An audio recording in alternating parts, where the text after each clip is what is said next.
Olá, pessoal! Bom, agora sim vamos começar o nosso vídeo de hoje. Nós vamos conversar então sobre A Cultura Importa, Fé e Sentimento em um Mundo Sitiado, do Roger Scruton. Aqui nós temos mais um livro do Scruton em que ele vai comentar a questão da diluição da cultura ocidental. Mas calma, o Scruton aqui não vai discutir exatamente uma guerra cultural entre esquerda e direita. Na verdade, ele enxerga alguns outros vilões aqui para esta questão cultural. Então, por um lado, nós temos a cultura ocidental sendo ameaçada pelo mundo islâmico, né? Então, só para você parar para pensar que a Europa é um continente que vem envelhecendo. Ó, desde quando você ouve isso? Eu ouço isso há muito tempo. Então, por que isso? Porque já faz um tempo que boa parte dos jovens europeus não se interessam em constituir família, ter filhos, então, tendo cada vez menos crianças, né, a população vai envelhecendo, é isso aí. Pois muito bem. Enquanto isso, você tem os muçulmanos indo para os países europeus e tendo milhões de filhos. Então, é uma conta simples que você precisa fazer aí. Eu sei que muita gente torce o nariz para o Michel Houellebecq, eu não sei porquê, na minha opinião, ele é um dos grandes escritores contemporâneos. Ele tem um livro chamado Submissão. Você lê aquele livro que foi escrito, sei lá, 10, 15 anos atrás, e você olha para o que está acontecendo na França e você fala, caramba, como ele fez isso? Mas assim, não está apenas acontecendo na França, está acontecendo na Europa como um todo. Bem, a questão a respeito do povo islâmico é que, me corrijam se eu estiver errada, mas segundo o meu parco conhecimento, este é um pessoal que vai viver em outros países e leva consigo a própria cultura, no sentido de que eles têm uma certa resistência de incorporar a cultura do lugar. Então faça aí na sua cabeça uma conta simples e pense aí em quanto tempo vai levar para que o mundo islâmico tome conta da Europa, culturalmente falando também. Além disso, nessa crise de identidade, digamos assim, europeia, vem também por conta do multiculturalismo. Então, a ideia da globalização, do globalismo, do multiculturalismo, tudo isso foi disseminado e as pessoas, né, das novas gerações foram incorporando isso. Então, quanto mais multiculturalista, melhor. Mas talvez as pessoas que pensem assim não se deem conta de que quanto mais aspectos culturais você tiver ao seu redor, ai, que riqueza cultural, né? Lindo. Mas e a sua própria cultura? Como é que fica? Aí não importa. Aí, sei lá, de repente a cultura do outro é mais importante do que a minha própria. Como foi que nós chegamos a este ponto? E aqui, obviamente, eu estou pensando na questão ocidental, né? Nós também estamos no Ocidente. Ah, mas nós somos considerados latino-americanos e desdenhados. Tá, somos todos uns pobres coitados, né? Enquanto a gente se sentir assim, olha só, vem aí multiculturalismo. Vem que tá joia, né? Então tá ótimo. A gente só precisa de vez em quando ler um scrutanzinho aqui para pensar, cara, mas tem alguma coisa muito errada aí, né? Bom, Scruton aqui nesse livro vai dizer que para que o mundo ocidental mantenha alguma integridade cultural, é preciso reconquistar o próprio povo. Ele começa mostrando que nós erramos como pessoas, digamos assim, quando damos mais importância à Revolução Francesa do que à Revolução Americana, por exemplo. Por que a Revolução Americana deveria ser mais levada em consideração do que a francesa? Bem, durante a Revolução, os americanos se desligaram dos seus colonizadores e desenvolveram uma democracia possível e se voltaram para o desenvolvimento de tecnologias. Então era tudo voltado para o progresso. Estamos indo para frente aqui, ó. Então, segundo Scruton, nós deveríamos dar mais atenção para este símbolo do que olharmos para a Revolução Francesa e dizermos, oh, que igualdade, fraternidade. Sendo que aquilo ali foi uma zona total, né? Era um atraso disfarçado de progresso, e você não precisa acreditar em ninguém, não. Vá ler a respeito da Revolução Francesa, vá descobrir o que aconteceu com os revolucionários.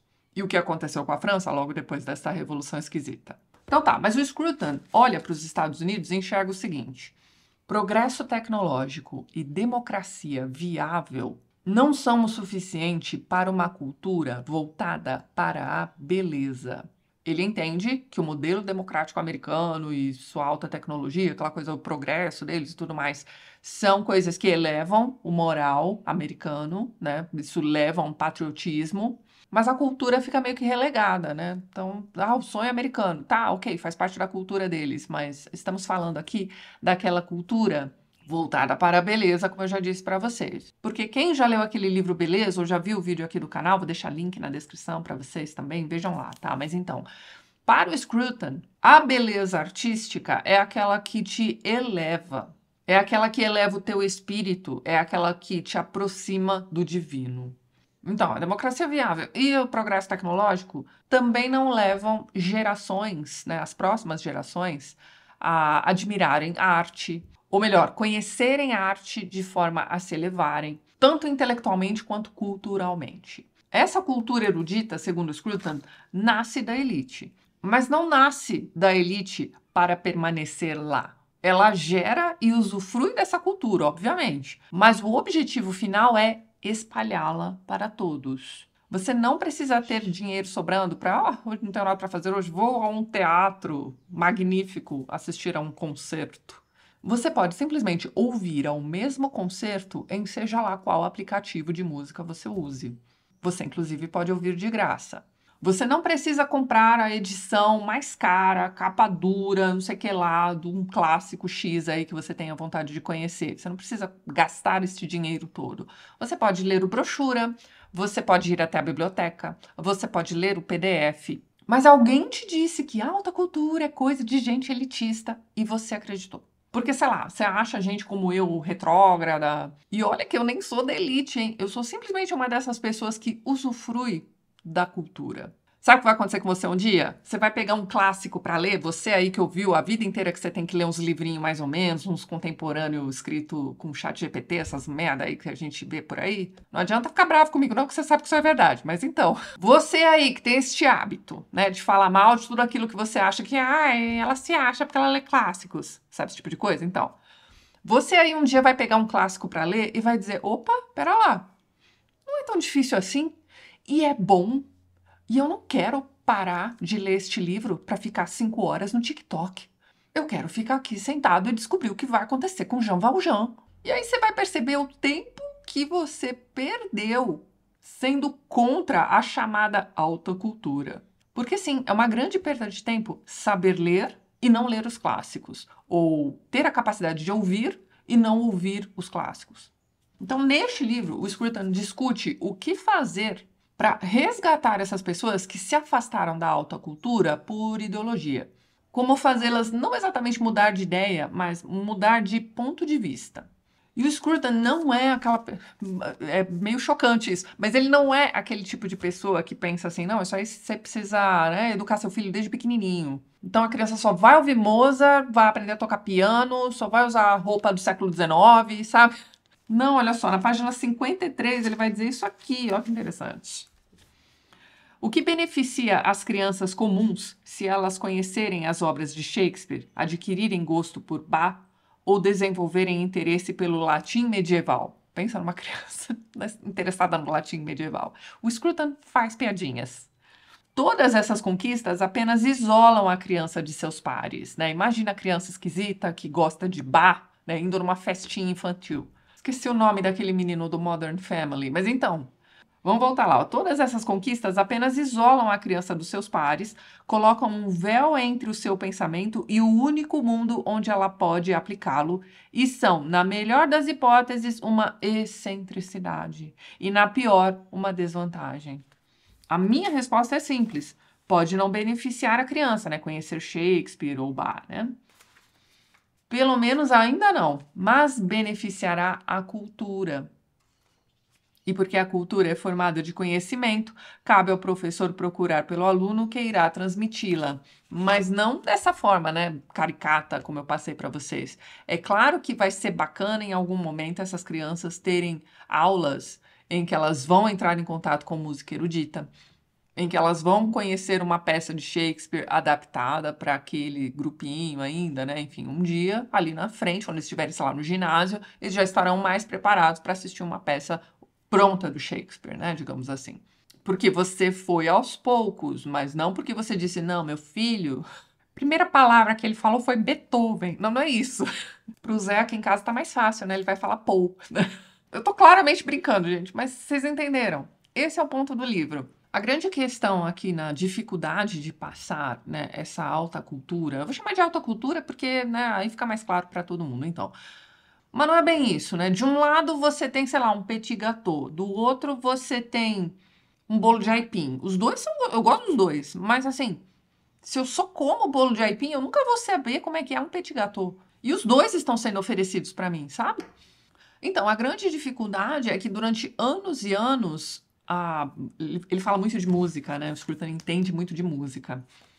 Então, ele vai dizer que as pessoas se acostumaram a ouvir músicas fáceis. Então, tem que ter um refrão. Esse refrão tem que aparecer umas 3 vezes durante a música toda. A música tem que ter entre 3 e 4 minutos no máximo, senão você perde o seu attention span, né? Você perde a sua concentração. E a música tem que te pegar, ela tem que ser catchy. Ela tem que te pegar logo ali naqueles primeiros segundos, senão você passa para a próxima. Então, a indústria musical foi moldada de forma que, né, ela ficou, como é que vamos dizer, plástica. Não é nem uma borrachinha assim que tem algum tipo de extensão, não, é um negócio duro. Não existe mais um cuidado na execução das músicas. Ele vai dizer aqui que já faz tempo isso, que ele nota que os cantores das bandas, por exemplo, eles não projetam a música em si, mas eles se projetam. Ele vê um problema nisso, porque ele acha que um concerto, né, um show de música, né, enfim, na cabeça do Scruton, você deveria ir até lá para ouvir as músicas e não para ver a banda, entendeu? A minha geração já era assim, a gente já tinha os ídolos ali, que eram os cantores das bandas mesmo, de vez em quando era um guitarrista, que era mais legal que o cantor, mas, enfim. A gente se acostuma com isso. E quando você lê o Scruton dizendo, olha só, não, olha, o importante é a música, o importante é a voz que ele empresta à música, e não ele em si. Aí você fica, né? É o tal do culto à personalidade. Eu só vou gostar do conteúdo se eu gostar daquela pessoa ali, senão eu não vou nem. É a mesma coisa para professor. Eu só vou gostar da matéria se eu gostar daquele professor. Se aquele professor for chatão, já era. Então, como é que você faz, né? Vamos pensar assim, ó. Aquela criança que nasceu num contexto em que ela ouve funk todo santo dia. Como é que você faz para pegar esta criança que ouve funk todo dia e colocá-la para ouvir, sei lá, insira aqui um compositor de música brasileira que vocês consideram bons. Eu vou colocar o Renato Russo. Como é que você vai fazer essa criança que só ouve tchum, tchá, tchá, tchum, tchum, tchá, o dia inteiro e falar assim, ó, vamos ouvir aqui, ó, Quase Sem Querer, que é uma música tão bonitinha da Legião Urbana, ó, ouve aqui.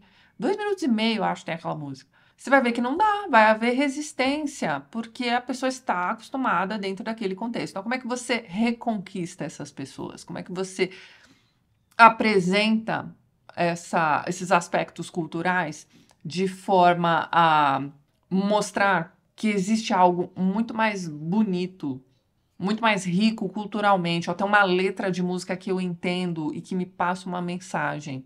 Muitas vezes na letra da música que eu estou ouvindo já tem uma mensagem que me eleva e não me deixa simplesmente naquele poço da sexualidade exacerbada, sabe? Não, olha só, o Renato Russo está falando da vida. Tem uma música dele que eu adoro, chama O Mundo Anda Tão Complicado, em que você tem ali uma descrição de uma vidinha simples. Cara, queira uma vida simples ao invés de querer uma vida de putaria. Eu tô indo de nervoso porque pra mim parece tão simples, sabe? Mas você precisa do Scruton se dedicando, né? A gente sabe que o Scruton, infelizmente, já não está mais entre nós, pessoal. Mas então, a gente precisa do Scruton, que passou, sei lá, quantos anos da vida dele escrevendo esses livros e dizendo, gente, olha só, transmitam isso aqui, porque eu daqui a pouco. E ele fala aqui neste livro também a respeito da dificuldade, né, que o jovem que vive num contexto em que todo mundo só lê esses livros contemporâneos aí, essas. Estou generalizando, sim, a gente sabe que existem escritores fantásticos aí dentro da literatura contemporânea. Rodrigo Tavares é um deles. Não sei por que você está lendo outra coisa contemporânea e não lendo Rodrigo Tavares. Não sei mesmo. Bom, mas enfim. Você tem aí esses jovens que estão inseridos aí nesses mesmo meia dúzia de livrinho que todo mundo tem que ler. Você tem que ler esses livros. E aí você pega este jovem que só está acostumado com esta meia dúzia de livros que todo mundo tem que ler, e aí você entrega um livraço para aquela pessoa.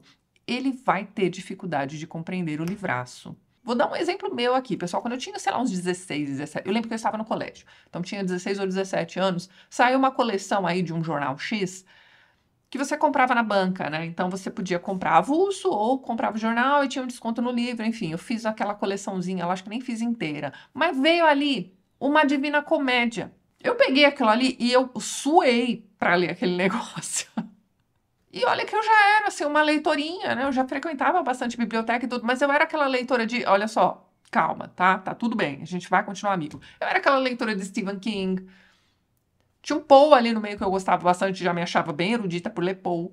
Tinha, sei lá, Gabriel Garcia Marques também. Então, tinha ali uns escritores que não são, nossa, que cabeçudos, que eruditos, que maravilhosos, mas eu já tinha, assim, um chão.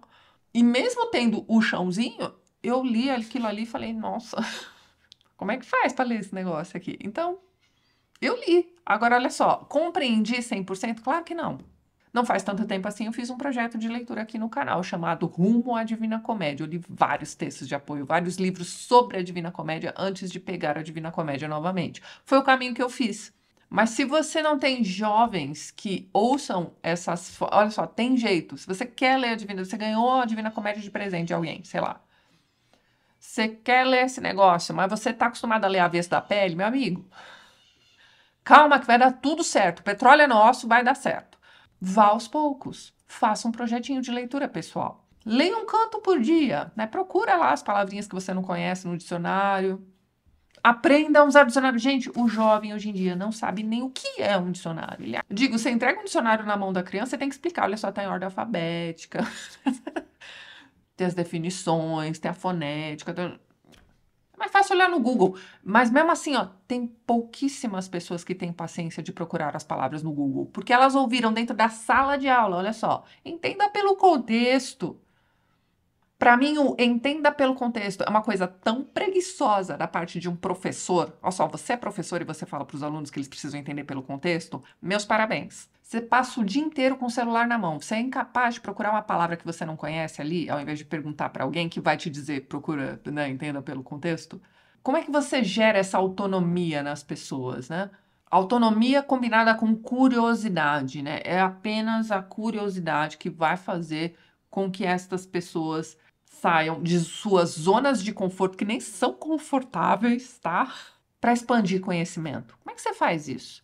O Scruton também vai falar aqui sobre a questão do relativismo. Ah, pode ser que sim, pode ser que não. Para mim isso é X, para você, sabe?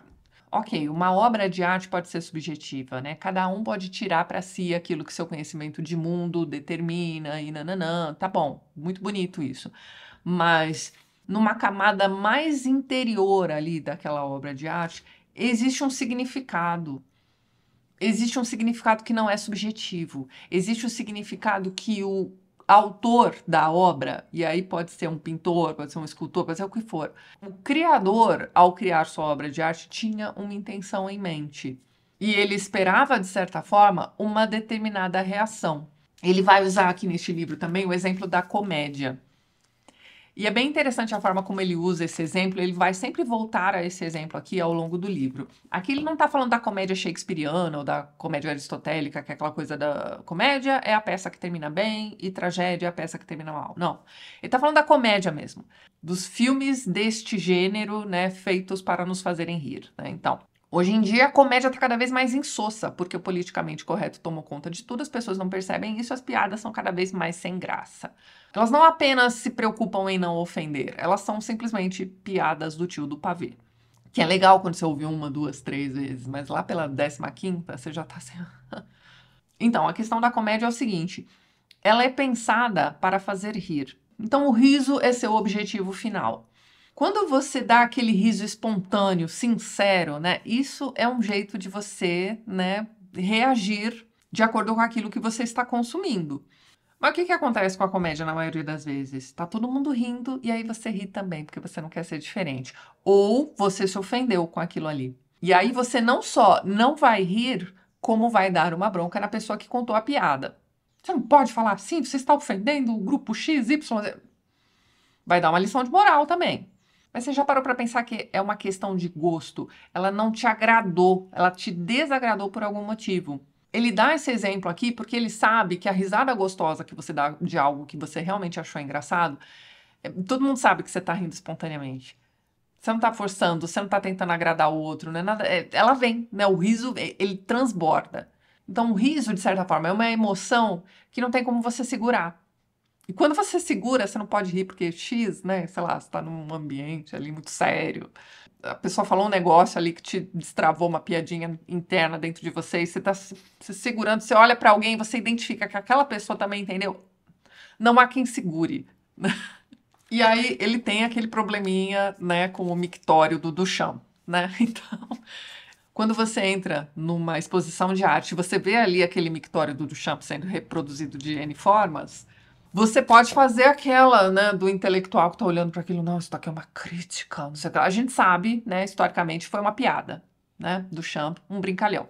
Mas você teve gerações de pessoas que fizeram estudos a respeito de como aquilo ali era uma contravenção, uma, sei lá, algo contra a sociedade que te oprime. Era simplesmente um mictório ali numa sala vazia. E as pessoas enlouqueceram ao redor daquilo e, enfim, a arte moderna desde então nunca mais foi a mesma, segundo Scruton. Então, você aí que quer fazer parte da galera, tá todo mundo olhando pro mictório e dizendo, não, isso aqui é, né, bacana, né, essa mensagem aqui, tá legal esse negócio, né? E você tá olhando para aquele mictório e pensando, meu Deus, que é isso?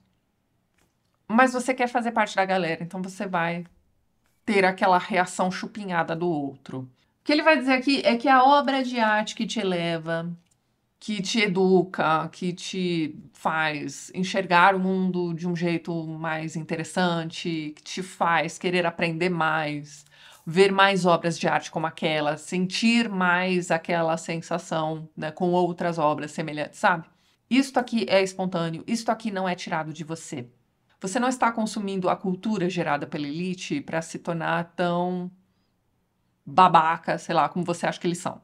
Você está consumindo aquilo simplesmente porque é bom. E você vai passar aquilo para os seus filhos porque você sabe que é bom, você já experimentou e viu que era bom. Então, seu filho tá ali ouvindo funk pancadão, aí você fala assim: Ih, filho, olha, quando eu tinha sua idade, eu ouvia a banda X, ó, vem cá que eu vou te mostrar. E senta com teu filho e mostra, empolgado.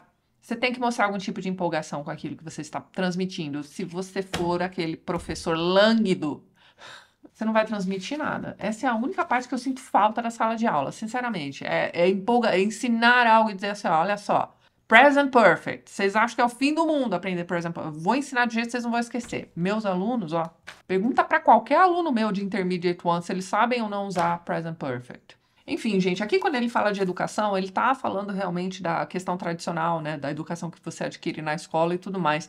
Mas a gente sabe que se a escola não tá entregando isso para os nossos filhos, o que a gente tem que fazer? Homeschooling? Seria bom, mas nem todo mundo tem tempo, né? A gente já falou sobre isso naquele meu vídeo sobre o emburrecimento programado. Eu vou deixar link para vocês na descrição. Vejam aquele vídeo. Mas você pode ser como um Atticus Finch, né? O pai, o grande personagem ali de... Só tô lembrando do nome do livro em inglês, gente. Sol é para Todos. Você precisa ler esse livro. Você precisa saber como é que aquele pai contornou o fato de que seus filhos eram muito mais à frente da turma, porque ele, de vez em quando, não era sempre, ele trabalhava o dia inteiro, mas ele tinha lá um períodozinho do dia em que ele se sentava para ler o jornal com as crianças, para ensinar alguma coisa diferente para as crianças. E elas, ó, curiosas que eram, foram, né, preenchendo lacunas, foram aprendendo sozinhas. E quando elas chegavam na escolinha, o que acontecia? Ah, fulana, você não pode responder de novo a pergunta da professora, deixa os outros responder. E os outros não respondiam. Chega um momento em que a professora chega para o Sr. Finch e diz para ele, olha, você precisa parar de ensinar seus filhos em casa. Você está atrapalhando a minha aula.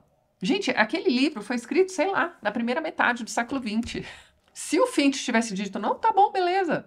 Aliás, foi isso que ele disse para a professora, mas em casa ele disse, ó, para de contar para sua professora que eu tô te ensinando, tá? Era isso. Eles fizeram um acordo. Então, o homeschooling continuou sendo feito. Resumindo, em O Sol é para Todos, a gente tem um modelo ali do que pode ser feito. O livro vai muito além, tá? Ele vai falar a respeito da cultura que foi gerada também pela questão da religião. Não só questões morais e, enfim, aspectos culturais vieram de lá também.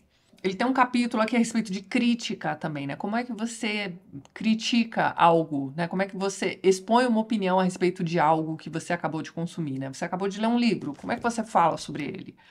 É bom, é ruim, é legal, não é? Ou você dá argumentos? Nem todo mundo vai aceitar quando você virar e dizer, ó, lê esse livro aqui que ele é bom. Você tem que dar um argumento, você tem que, no mínimo, dizer o que está dentro desse livro. Ou alguma, você conhece a pessoa para quem você está recomendando o livro, então você tira algo aqui, ó, que vai, algo daqui, que vai chamar a atenção daquela pessoa que você conhece. Agora, se você é uma pessoa como eu, que fala para um público grande, né, que recomenda livros para um público grande, você precisa pensar que aquelas pessoas que te acompanham, porque já te conhecem há um tempo, têm gosto parecido com o teu, no mínimo, Ou pensam assim, não, hoje em dia eu tô aqui, né, nadando no rasinho, lendo uns livros mais tranquilos, mas um dia eu vou querer ler livros mais pesados, livros mais cabeçudos, sei lá. Qual é a palavra que vocês usam aí pro tipo de livro que eu leio? O Scruton está falando com todo mundo aqui, tá? É lógico que o pessoal que já está mais acostumado com as ideias que ele apresenta vai ficar mais interessado em ler este livro. Mas é um livro tão curtinho, é uma leitura que passa tão rápido. O Scruton tem um jeito de escrever bonito, né? Ele era um erudito mesmo, então, mas ele tem um texto elegante. Não é difícil. Ele só pode ser um pouco mais, como é que vamos dizer, mais caprichado do que as porcarias que você anda lendo por aí. Brincadeiras à parte, gente, vale muito a pena a leitura. E, sabe como você pode começar aí a sua escadinha rumo à dedicação a aspectos culturais bacanas aí para você melhorar seu repertório e tudo mais? Fazendo o nosso curso de mitologia, Ecos Eternos. Vocês viram a aberturinha que eu coloquei no vídeo? Pois é, as inscrições começam hoje e você poderá fazer sua inscrição num período curto, hein? Não vá perder, tá? Bora aprender mitologia. Vocês vão descobrir aí que praticamente tudo que vocês leem, ouvem, consomem, tem mitologia misturadinha ali. E as histórias são tão legais, gente, sério. Bora fazer esse curso que vai ser muito legal, tá? Então é isso, vou ficando por aqui, mas antes gostaria de mais uma vez agradecer a todos os apoiadores do canal. Vocês estão vendo os nomes deles aqui ao lado e na descrição deste vídeo você também encontra os links para os perfis literários do pessoal que apoia o TLT e que também produz conteúdo sobre livros aqui no YouTube e no Instagram. Caso você queira se tornar um apoiador do canal, já deixo aqui meu muito obrigada de coração. Dê uma olhadinha no primeiro link que eu vou deixar na descrição deste vídeo. E é isso então. A gente se vê nos próximos vídeos do canal. Um beijo grande e até mais!